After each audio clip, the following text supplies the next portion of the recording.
extremely confidential.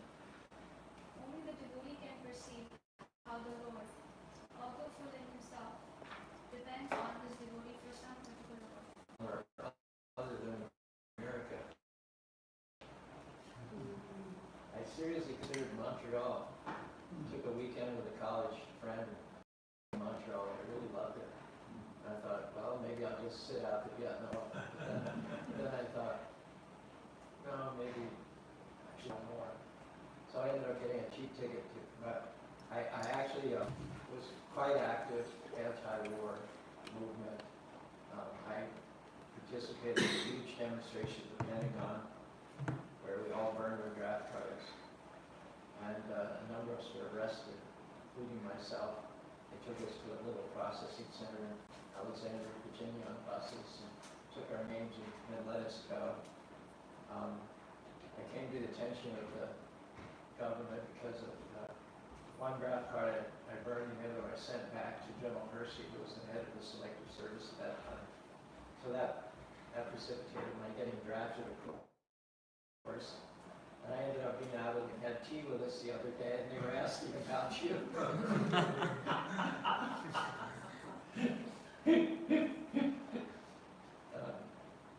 When I finally came back in 1975, I left in 69, I came back in 75. I was just in Jody and T-Lock, and they didn't have a computer, I don't think, in those. They had a book. They actually had a book, as I remember. Maybe I'm wrong, but they actually had a book.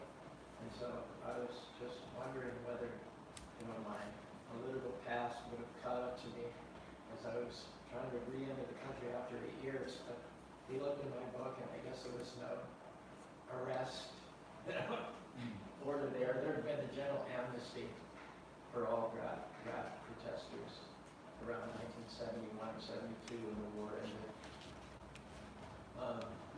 But I went to Scotland, I went to England, I spent a lot of time in the Canary Islands, and I went to France where I was very active in the anti-war protest. I even gave a talk on the stage of Nanterre University along with Daniel Cohn-Bendit, otherwise known as Daniel the Red, who was the leading rabble-rouser in France in those days.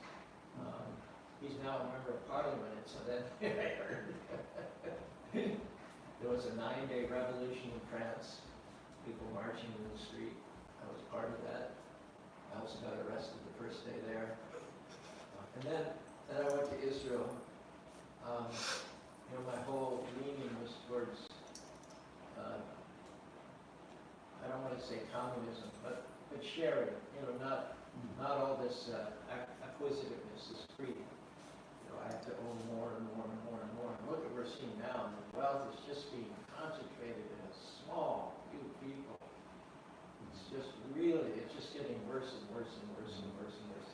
The rich are getting greedier. Like they don't need it, but they have the means, and so they do it maybe because they can. I don't know. But socialism appeals to me where there's no private property or big share. And even Russia was not a good example of that, even though it's called the Soviet Socialist Republic. All the leaders had their big Dakhals in the Baltic Sea and unlimited wealth and private jets. So and I was tired of politics. It wasn't going to change anything, just spinning your wheels. And so it was almost inevitable that I would go to Israel, which is the kibbutz in Israel, really purely socialistic. I lived in a kibbutz for a year. There were about 300 families. Nobody owned any property. Everything was shared. And it was very secular.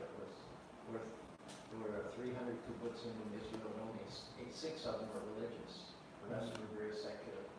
In my kibbutz, it was people from Canada, from South Africa, and from America. And many people had the little tattoos. The older generation, they all had the tattoos on their arms or their hands from the concentration camps. And I liked it. I liked the kibbutz. It was good for me.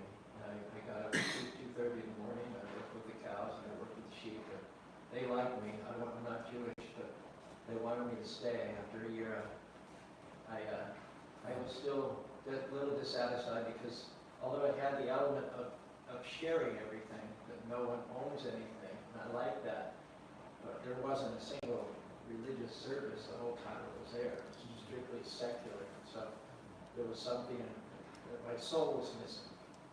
And of course, the next thing you do is you go to India, because that's where people get self-realized. That's where the yogis are in the Himalayas.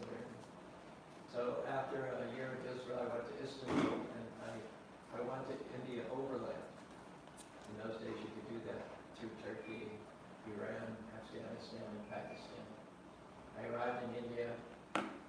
I went to Delhi and Calcutta and a number of places in between. But the thing is, there wasn't the connectivity in those days. Nowadays, you can get pictures, you can get videos, you can get reviews, Google reviews. Is it good, how much it costs, what the facilities are, make all your choices, and who you're going to meet, and what classes and workshops and seminars you're going to take, and what you want to get out of it. You can have all that planned and prepaid before you even leave nowadays with all the technology. In those days, it was very hit and miss. I don't think they'd been published. You could only plan it by then. And so I spent a couple of months in India and really didn't make a significant spiritual connection. Prabhupada was in America. I'd left America in '67 before there was traction there, so I'd never met a devotee in America. And Prabhupada didn't come back to India until, 71, with his 30 dancing white elephants. And so I didn't intersect with ISKCON in America, and it hadn't come back to India. So I ran out of money, and then the closest developed place where you could earn a good salary was in Australia. And so I made my way to Australia. I went to Malaysia. I went to Thailand. I worked for a month in Thailand because I needed money. I went to Singapore where I met my wife in Singapore. We met in a cafe. I was sitting at this cafe. It's a big round table. And there were all males from Belgium, from Israel, from Germany. I was here. There was one empty seat at the table.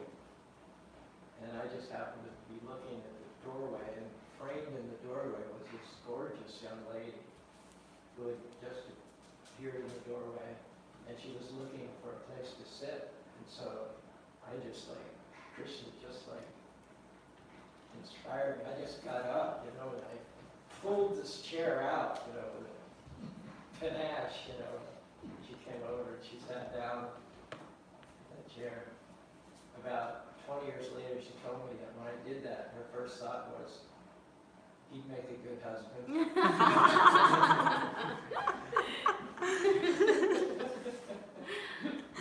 So we both wanted to go to Australia, and her idea was to hitchhike a ride on a freighter.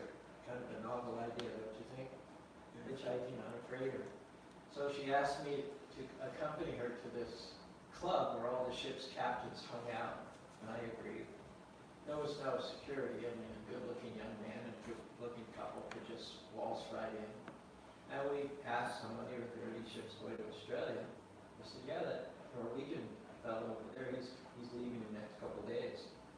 And so we went up and talked to him, and he readily agreed. He would sign her as an unpaid member of the crew, assistant purser. So yeah, that was taken care of. And then I also had a means to go to Australia. I had met some members of a rock band, and they wanted to take me personally through Indonesia and to their home in Surabaya, which turned out to be a multi-million-dollar mansion. And then I wanted to spend time in Bali on the way. So let me back up a little bit. When I'd been in Calcutta, I stayed at the Salvation Army Hospital in Chowringhee. Big room, a lot of beds, big windows, big British building, big, somewhat like these windows here. It was warm, so the windows were open. And I just picked up on the street a copy of Autobiography of Yogi. And I started reading it, and it really drew me in. So there were some other travelers there, and they said, we're gonna, and they just bought some little kartals and some instruments. And they said, we're gonna go out in the street and find some locals, do some chanting. Do you want to come with us? And I said, no, I'm really into this book. So it wasn't, they apparently had to go far, because within about 5 minutes I hear this this music wafting into the open windows. And I never had any contact with Hare Krishna before. So I later realized I was listening to Hare Krishna, which had been very popular, popularized in America by then, and these were probably Americans. But I thought I was hearing Dalai Lama, Dalai Lama, Lama Lama, Dalai Lama. But that, looking back, that was the first time I heard Hare Krishna. So then I visited with my rock friends. I spent a couple of weeks in Surabaya, and then I went to Bali, and I rented a little hut on Kuta Beach. Kuta Beach is now $500 night hotels. And in those days, you could get a little hut for $30 for a month, right on the most spectacular beach in the world. You just sit there for 2 hours every day, like you were at one of those IMAX movies, you know. And the sunsets were just unbelievable. You'd buy a coconut, just spend 2 hours, you know.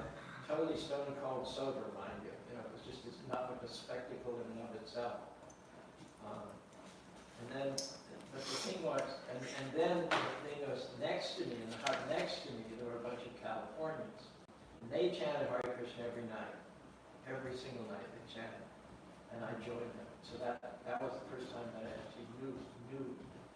And nobody explained any depth or significance to it, but I did chant every night then. And in the meantime, I don't know if you want to hear all these details. Is it not transcendental enough? Is it not Bhagavatamish enough? Anyway, I'm almost done. So I met this girl, right, and I was really impressed, and so on and so forth. But I was trying to be cool, so I never asked any personal information. I just knew it was Christine. Didn't know her last name, and she was from north of England. And it was like, but I was cool, you know, I was trying to be cool. So she, you know, I took off, and she was going to the freighter.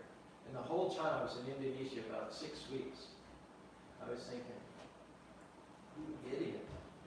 Why didn't you at least get her last name? You know, her address or something, you know what?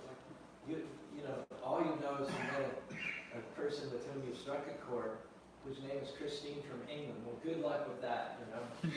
Good luck with that. And what's the likelihood that you'll meet someone with whom you're so simpatico anytime in the future? And I was just like, it was just eating away at me, you know, the whole time. You know, you idiot, you fool, you jerk, you know.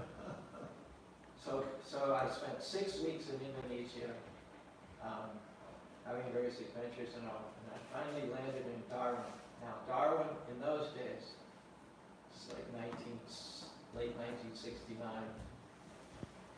You didn't stay in Darwin.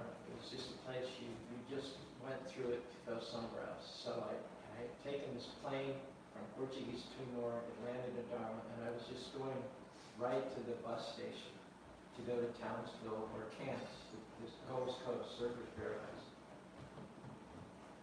And as I'm walking through this town, I hear this, "Hello there." And I wasn't a devotee then, but if I had been a devotee, I would have said, "Krishna, thank you." I could just see the title of the book about Ajamil, Second Chance. And there she was sitting with a drink under an umbrella. And I said, okay, I'm not going to make the same mistake again. Krishna gave me another chance. So we've been married 54 years now.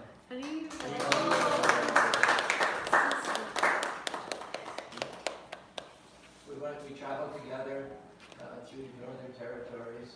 We became the townsmen and camps. We worked for about 6 weeks in the youth hostel, and then we went down to Sydney. And I had a job on a construction site, and she was a waitress. I was being spewed out from the subway one winter evening downtown on George Street.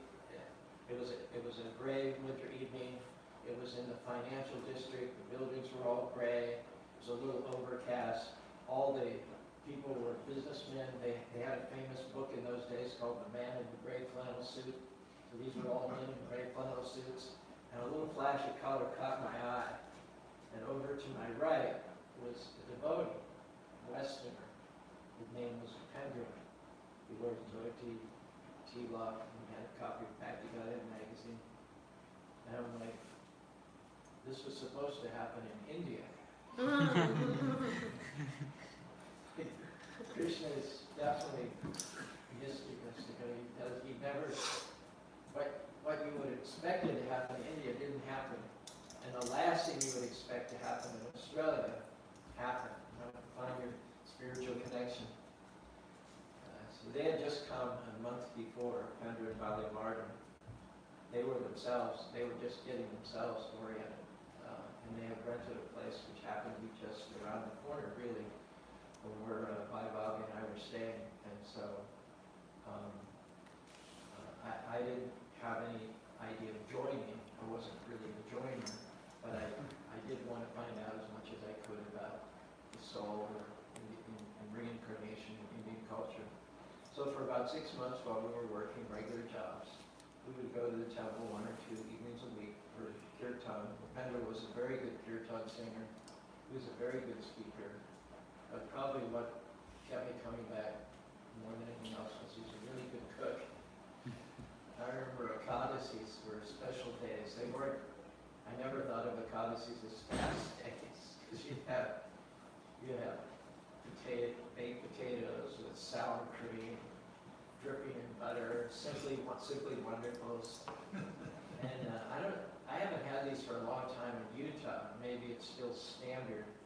I don't know. Do you ever do the peanuts and raisins that are lightly fried for Ekadasi? Peanuts, yes, not raisins. No, put some raisins. Peanuts, yes. I'm not like the old days. Yeah, oh man, so those are the 3 things and you know, some Ekadasi days were feast days in those days. You know, we looked forward to Ekadasi. It wasn't austere at all.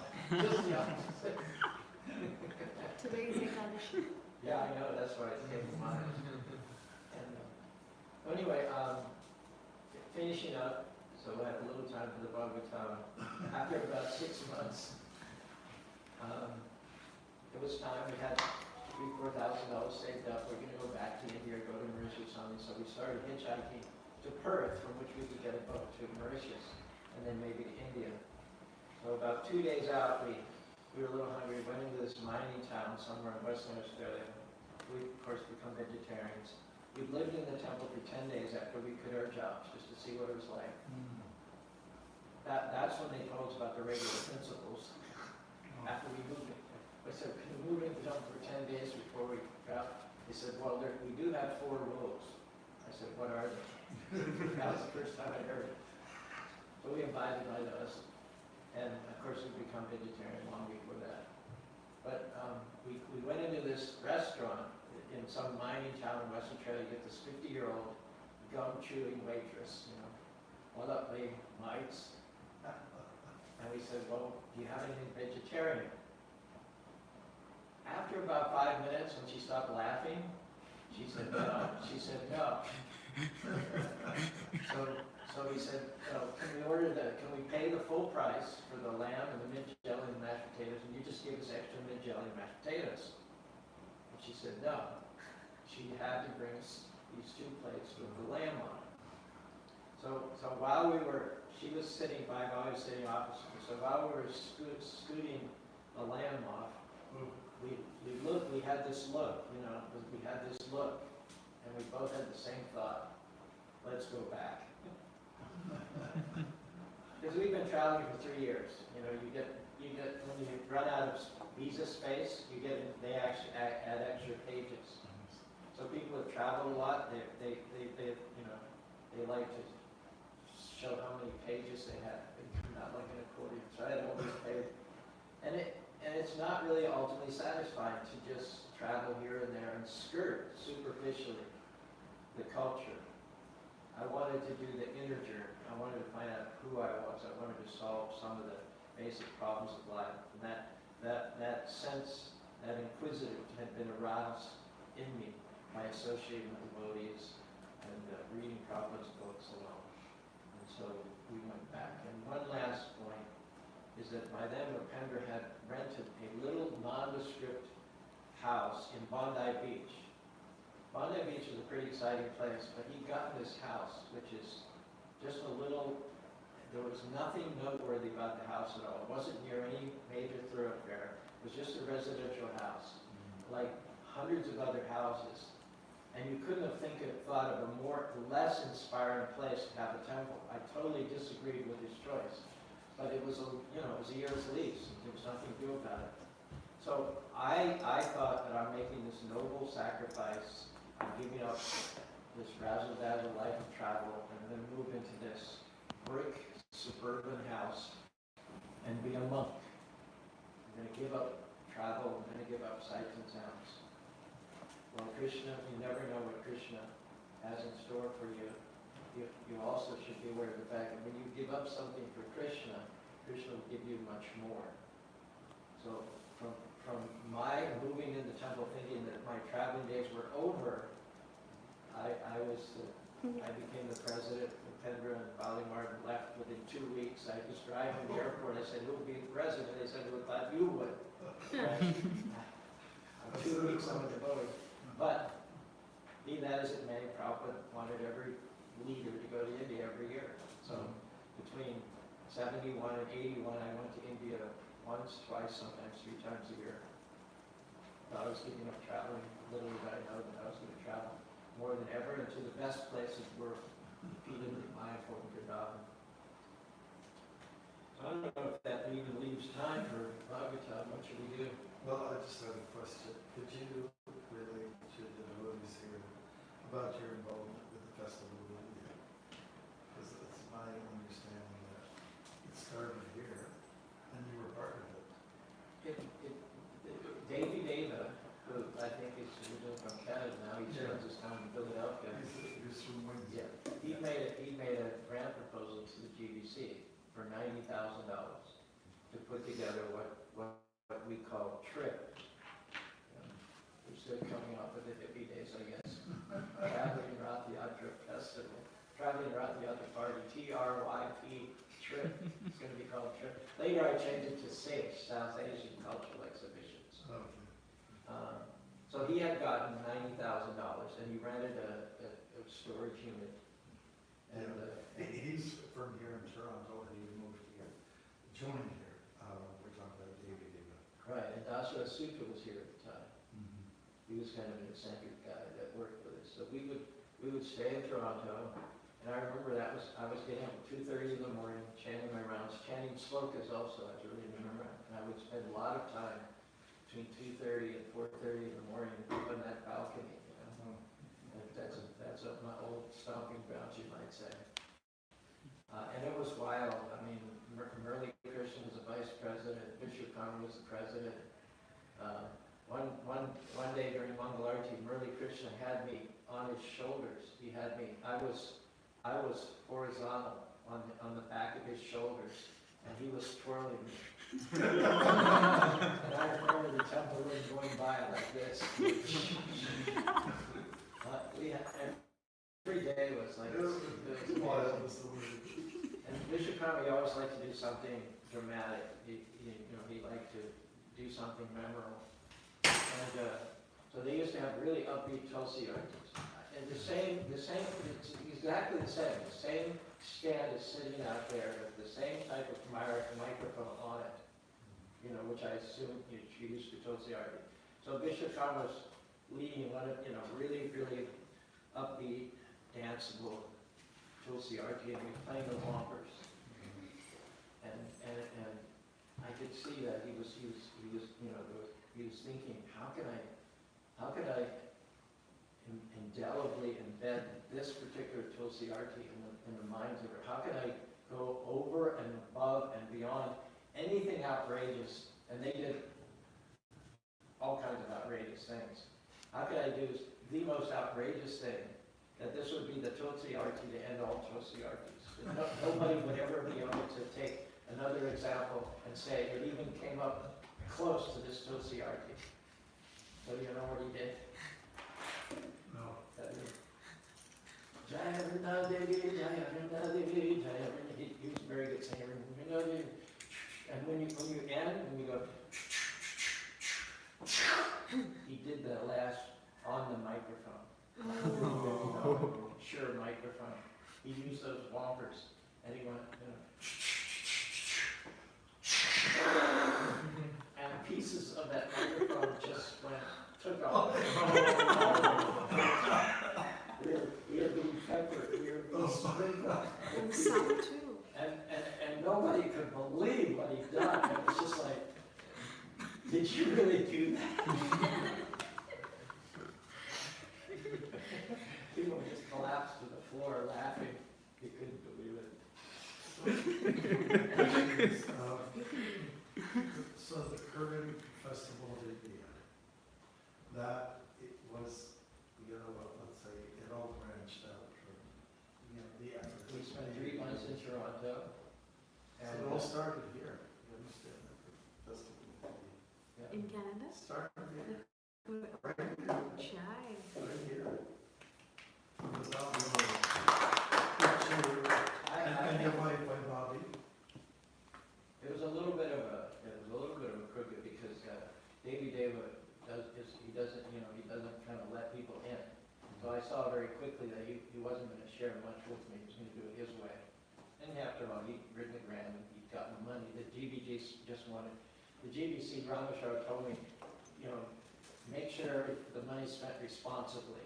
So I was like the responsible party. I was the one that the GBC trusted to oversee Davy Dava. But Davy Dava's not the kind of guy to oversee very easily. So I just had fun, I just had fun with the kirtans and the prashadam, and I would go and visit the shed every once in a while and find out what I could. I'd help out whatever I could. And it did turn out that Davy Dava had made a fatal error. He'd made the exhibits too light. He hadn't made them heavy duty. If you notice the exhibits in Fest of India, they're just the opposite. And that's the reason. And the reason was, I believe we did Toronto and we did New York. And we did Toronto and Center Island. And we did New York, and it was in New York. I don't know if we did New York first, and then we came back and did Toronto. We did Toronto and we went to New York. But in New York, it was kind of disastrous. Because just a 15-mile-an-hour wind, which isn't much, destroyed the exhibits. Just went through all those exhibits and destroyed those exhibits. And so when I told Rameshwar the exhibits were destroyed and so on and so forth, and that represented at least a good portion of the $90,000 which David had gotten. So then he said, come to LA. And so we had 2 Ryder trucks, just like the one we bought them, and we put everything in the Ryder trucks. Ganesh was with us, John Baban was with us, I forget who else. And we drove to LA, and at that point, everything was redone. And Padua joined us in New York. Drew just walked in the door. He'd been, of course, under Hawaii for a number of years. And he wanted to go to Africa. We talked about going to Africa and joining the party. And Padua was one of our 6 people we drove to the West. And then they actually had to spend a lot more money to rebuild everything. And Davy Dava wasn't with us at that time. But Davy Dava got it started, even though he didn't make the transition from the East to the West Coast. So that's wonderful to know that wonderful event